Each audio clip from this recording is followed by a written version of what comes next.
ஆளுநர் R N ரவிக்கு எதிரான வழக்குகளை விசாரணைக்கு ஏற்றது உச்சநீதிமன்றம். தமிழ்நாடு அரசு தாக்கல் செய்திருந்த கூடுதல் மனு விசாரணைக்கு ஏற்பு.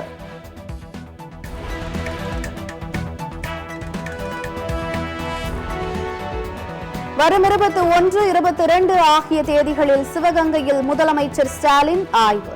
காரைக்குடி அழகப்பா பல்கலைக்கழகத்தில் அமைக்கப்பட்டுள்ள நூலகத்தையும் முதலமைச்சர் திறந்து வைக்கிறார்.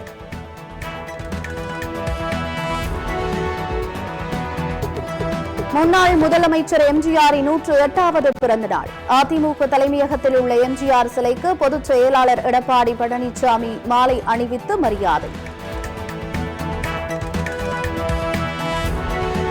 புதுக்கோட்டை மாவட்டம் வடமலாப்பூரில் ஜல்லிக்கட்டு போட்டியை தொடங்கி வைத்தார் அமைச்சர் மெய்யநாதன். வாடிவாசலில் இருந்து சீறி பாயும் காளைகளை தீரத்துடன் அடக்கும் காளையர்கள்.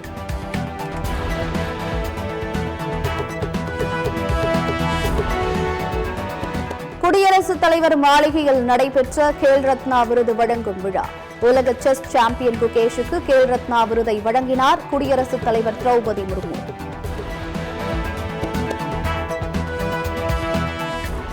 சென்னை கடற்கரைகளில் அடுத்தடுத்து உயிரிழந்த நிலையில் கரையொதுங்கும் ஆமைகள். கொத்து கொத்தாக ஆமைகள் கரை ஒதுங்குவதால் கடல்வாழ் உயிரின ஆர்வலர்கள் அதிர்ச்சி.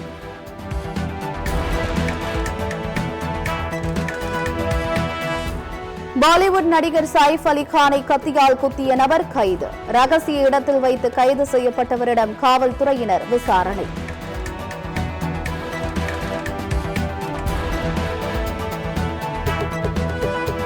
ஈரோடு கிழக்கு தொகுதி இடைத்தேர்தலுக்கான வேட்புமனு தாக்கல் இன்றுடன் நிறைவு. நாம் தமிழர் கட்சி வேட்பாளர் சீதாலட்சுமி பேரணியாக சென்று வேட்புமனு தாக்கல்.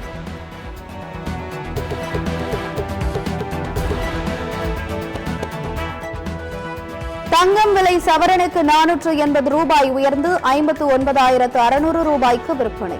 கிராமுக்கு 60 ரூபாய் உயர்ந்து 7,450 ரூபாய்க்கு விற்பனை.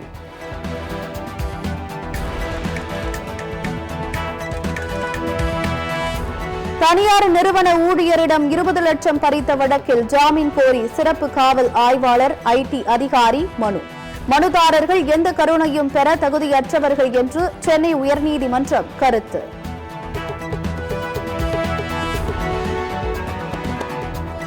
குன்னூரில் குடியிருப்பில் புகுந்து வளர்ப்பு நாயை வேட்டையாட முயன்ற சிறுத்தை.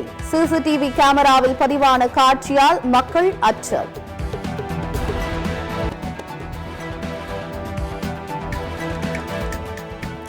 தஞ்சையில் மீன் பிடிக்க விரித்த வலையில் சிக்கிய முதலை. வனத்துறையினர் முதலையை மீட்டு அணைக்கரை முதலைகள் காப்பகத்தில் விட்டனர்.